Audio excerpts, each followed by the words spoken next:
Hi students, welcome to SQB Academy. This is RAVI.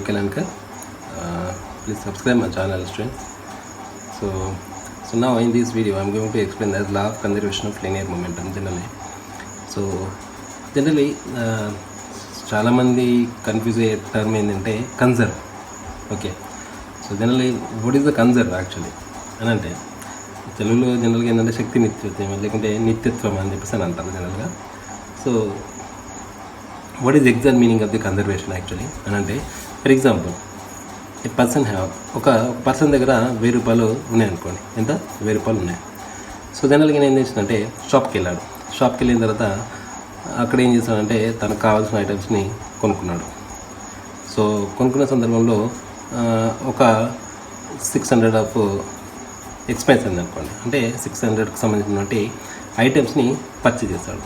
So జనరల్గా మళ్ళీ 600 rupees of ఐటమ్స్ని ఏమైనా purchase చేసినప్పుడు మిగతా ఎన్ని ఉంటాయి? అతని దగ్గర 400 రూపీస్ ఉంటాయి. ఓకేనా? సో మళ్ళీ ఏమైంది? టోటల్ కలిపితే 1000 రూపీస్ అనేది రావడం అనేది జరుగుతుంది. సో ఇక్కడ అబ్జర్వ్ చేస్తే మనకి ఏం జరిగింది అంటే, ఏదైతే మనకి ఇనిషియల్ ఎంతైతే అమౌంట్ ఉందో, సో ఐటమ్స్కి టోటల్ అయినటువంటి amount, so next remaining amount, so టోటల్గా మళ్ళీ ఏమైంది? 1000 రూపీస్ అయింది. అంటే ఇక్కడ ఏమవుతుంది? దీన్నే కన్సర్వ్ అని చెప్తానంట. సో సింపుల్గా మనం నేర్చుకోవాల్సిన టర్మ్ ఇది స్టూడెంట్స్. అంటే ఇక్కడ ఏంటిది అంటే నీ యొక్క సమ్ ఆఫ్ ది ఎనర్జీ కానీ సమ్ ఆఫ్ ది మూమెంటం కానీ ఏ విధంగా కన్వర్ట్ అయిపోయింది? ఐటమ్స్ కిందకి కన్వర్ట్ అయిపోయింది ఇక్కడ. Okay students. So remaining thing అనేది ఉంది. ఫర్ ఎగ్జాంపుల్ 1000 రూపీస్ని 1000 రూపీస్కి ఇలా ఐటమ్స్కి తీసుకున్నాం అనుకోండి. సో టోటల్ అనేది ఏమైంది? సో ఇక్కడ momentum is converted into in other form. So ఇది అవుతుందండి, ఎనర్జీ అనేది ఇంకో ఫామ్లోకి మారదు. అంటే ఇలా జరిగేటువంటి ఏదైతే ప్రాసెస్ ఉంటుందో ఇదని మనం కన్జర్వేషన్ అని చెప్పేసి అంటాం స్టూడెంట్స్. సో జనరల్గా లీనియర్ మూమెంటం అని అనుకోండి అదే. సో ఇక్కడ పి అనేది ఇనిషియల్ ఉంది. సో నెక్స్ట్ ఇది ఇంకో రూపంలో మారిపోయింది. So P final. సో ఇవి రెండు ఈక్వల్ అయిన అనుకోండి. That is called as law of conservation of linear momentum. దీన్ని సింపుల్గా చెప్పడానికి ఓకేనా? సో ఏంటిదనంటే ద టోటల్ లీనియర్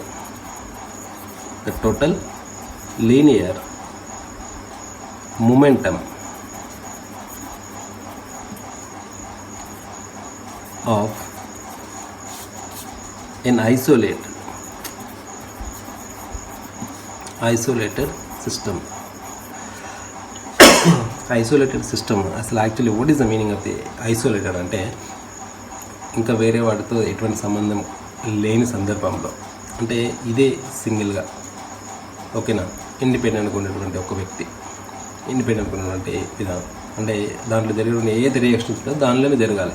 సో వేరే వాటితో పార్టిసిపేట్ చేయదు. అటువంటి వాటిని మనం ఐసోలేటెడ్ సిస్టమ్ అని చెప్పేసి అంటాం. So isolated system of interacting particles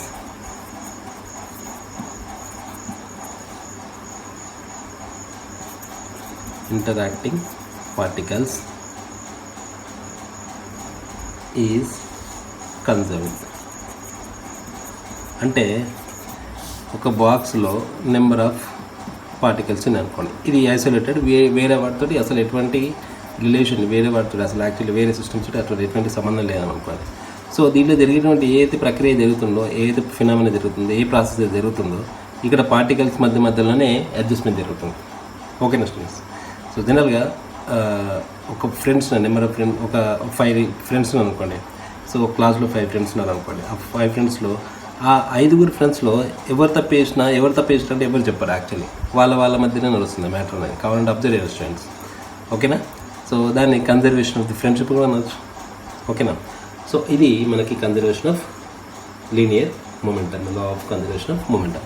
so జనరల్గా ఇక్కడ మనకి ఒక పార్టికల్ ఏ అనే పార్టికల్ ఉందనుకోండి. సో నెక్స్ట్ బి అనే పార్టికల్ ఉందనుకోండి.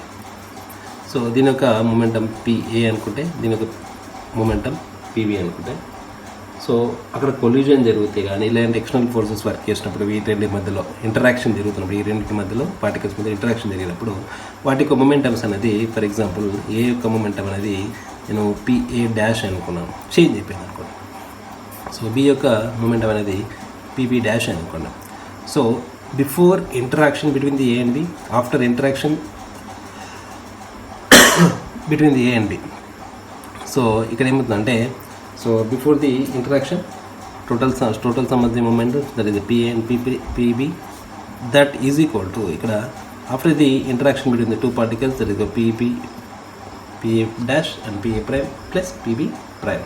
సో ఇలా ఈక్వల్ అవుతాయి.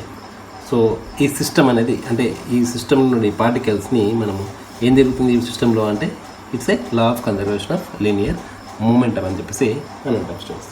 సో వెరీ సింపుల్, దీనికి ఎక్కువ ఆలోచన అవసరం లేదు. సో జనరల్గా ఇది ఏ ప్రాసెస్లో జరుగుతుంది, ఈ మూమెంటం అనేది ఏ ప్రాసెస్లో జరుగుతుందంటే, అంటే ఎలాస్టిక్ ఇన్ ఎలాస్టిక్ కొల్యూజన్స్లో జరుగుతుంది స్టూడెంట్స్ ఎక్కువగా. So this law is true. ఎందుకు జరుగుతుందంటే, ఇట్స్ ఇన్ పార్టికల్ నేచర్ కాబట్టి, పార్టికల్స్ వరకు వచ్చినప్పుడు అవి తేడాలు వస్తుంది, పెద్దగా ఐడెంటిఫై కావు కాబట్టి, సో అది ఎక్కువ ఛాన్సెస్ ఎక్కువ వస్తాయి అన్నమాట. ఎలాస్టిక్ అండ్ ఇన్ఎలాస్టిక్ కొల్యూజన్స్ జరిగినప్పుడు, ఇన్ఎలాస్టిక్ కొల్యూజన్స్. ఓకే స్టూడెంట్స్, ఇది మనకి విషయం. సో దీనికి సంబంధించిన కొన్ని ఎగ్జాంపుల్స్ చూద్దాం స్టూడెంట్స్. సో ఏ విధంగా వస్తుంది అనేది. సో స్టూడెంట్స్, ఇది లా ఆఫ్ కన్జర్వేషన్ మూమెంట్కి సంబంధించినటువంటి ఒక చిన్న ఎగ్జాంపుల్గా మనకి దానికి సంబంధించినటువంటి వెలాసిటీస్ ఎలా అనుకుంటాం, using of the law of conservation of linear momentum. For example, ఒక గన్ ఉంది. సో ఈ గన్ నుంచి ఒక బుల్లెట్ అనేది ఇనిషియల్గా ఏ పొజిషన్లో ఉంటుందంటే, ఈ గన్ను అండ్ రెండు ఇనిషియల్గా రెస్ట్లో ఉంటాయి కదా, ఈ టోటల్ సిస్టమ్. సో దీని యొక్క మాస్ నేను క్యాపిటల్ ఏమనుకుంటున్నాను, ఈ బుల్లెట్ యొక్క మాస్ స్మాల్ ఏమనుకుంటున్నాను. సో ఇనిషియల్గా రెండు కూడా ఏ పొజిషన్లో ఉన్నాయంటే రెస్ట్లో ఉంటాయి కదా. ఎప్పుడైతే ఈ ట్రిగర్ నొక్కుతామో, ట్రిగర్ నొక్కినప్పుడు ఏమవుతుంది, ఆటోమేటిక్గా ఈ బుల్లెట్ మీద ఫోర్స్ అప్లై చేసి ఇది బయటకు రావడం జరుగుతుంది విత్ సటన్ వెలాసిటీ. సో ఏంటన్నట్టు, ఆఫ్టర్ కొల్యూజన్ జరిగినప్పుడు, అంటే దాని మీద ఏదైనా ఒక ఎక్స్టర్నల్ ఫోర్స్ అప్లై అవుతున్న వల్ల అదేమవుతుంది, దాని యొక్క వెలాసిటీలోకి వస్తుంది, అది మోషన్లోకి వస్తుంది. అంటే ఆటోమేటిక్గా ఏమవుతుంది కనుక, దానికి అది మూమెంటాన్ని క్యాచ్ చేస్తుంది, మూమెంటంలోకి వస్తుంది. సో మరి అప్పుడు ఏమవుతుంది, దీని యొక్క వెలాసిటీ నేను V1 అనుకుంటే, సో ఈ గన్ యొక్క వెలాసిటీ నేను ఇదేం చేస్తుంది నల్గా అంటే, ఈ గన్ కూడా వెనుకకు ముందుకు జరుగుతుంది, నేను ముందుకే జరుగుతుంది అనుకుంటాను. సో దీని యొక్క వెలాసిటీ నేను ఆఫ్టర్ హిట్టింగ్ దిస్, అంటే ట్రిగర్ నొక్కిన తర్వాత దీని యొక్క వెలాసిటీ నేను V2 అనుకుంటాను. సో ఎప్పుడు అసలు వెలాసిటీకి వచ్చినాయంటే, ఆఫ్టర్ ట్రిగరింగ్ దట్, అంటే ఎక్స్టర్నల్ ఫోర్స్ అప్లై చేసిన తర్వాత, బిఫోర్ అది ఏం జరిగింది, దాని యొక్క total momentum should be equal to 0. ఓకేనా. సో మనం దీనికి law of conservation of moment apply చేస్తే, యూజింగ్ లా ఆఫ్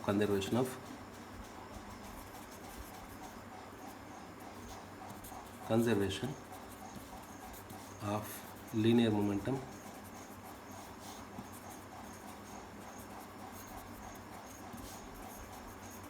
కేస్, ఇక్కడ ఏమవుతుంది మనకి, ఇనిషియల్గా దాని యొక్క momentum, initial momentum of the system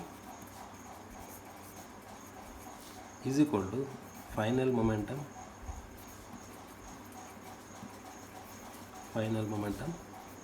of the system. So జనరల్గా sum of the initial momentum of the system and some of the final momentum of the system అనుకుంటాం. So initial ఏమైంది, that is equal to 0 students, ఇక్కడ because రెండు కూడా రెస్ట్లో ఉన్నాయి. ఓకేనా. Hit చేసిన తర్వాత ఏమైంది, దానికి వెలాసిటీస్ అనేది జనరల్గా గన్ బుల్లెట్ యొక్క వెలాసిటీ V1 అయింది, ప్లస్ క్యాపిటల్ M ఎందుకంటే gun velocity. So gun mass, so దాని యొక్క వెలాసిటీ అంతా V2 అయింది. సో నేను ఇదన్నా ఇటన్నా పంపిస్తే అవుతుంది, ఒకటి మైనస్ అవ్వడం జరుగుతుంది స్టూడెంట్స్. సో మనకి ఇక్కడ మనకు కావాల్సింది గన్ వెలాసిటీ కావాలనుకోండి. సో ఇక్కడ ఏమవుతుంది, సో MV ఇటు వస్తే, సో క్యాపిటల్ M V2 అని వస్తుంది. So V2 is they gun velocity అనుకుంటే, V2 ఈజ్ ఏమవుతుంది, minus small m by capital M into V1 అని వస్తుంది. So what is is actually minus అని ఏం చూస్తుందంటే, ఈ బుల్లెట్ అనేది V1 వెలాసిటీ ముందుకెళ్తే, కానీ ఈ గన్ ఏం చేస్తుంది, V2 వెలాసిటీ బ్యాక్ వస్తుంది. అంటే దీని ఒక డైరెక్షన్ ఎటు ఉంటుంది, బ్యాక్ ఉంటుంది. సో దీన్ని మనం ఏమంటామంటే రికాయిలింగ్ ఆఫ్ ది గన్ అని చెప్పేసి అంటాం, రికాయిలింగ్. ఓకేనా. సో దీని మీద అప్లై అవుతుంది అంటే ఈ బుల్లెట్ ముందుకెళ్తే ఇది బ్యాక్ రావడం ఏమవుతుందంటే రికాయిలింగ్ ఫోర్స్ అప్లై అనేది అప్లై అవుతుంది గన్ పైన. ఓకేనా స్టూడెంట్స్. సో ఇది మనకి ఇక్కడ VT = ఫార్ములా అనేది వస్తుంది. సో చాలా సింపుల్ స్టూడెంట్స్. దీనికి జనరల్గా అప్పుడప్పుడు అడగడం జరుగుతుంది.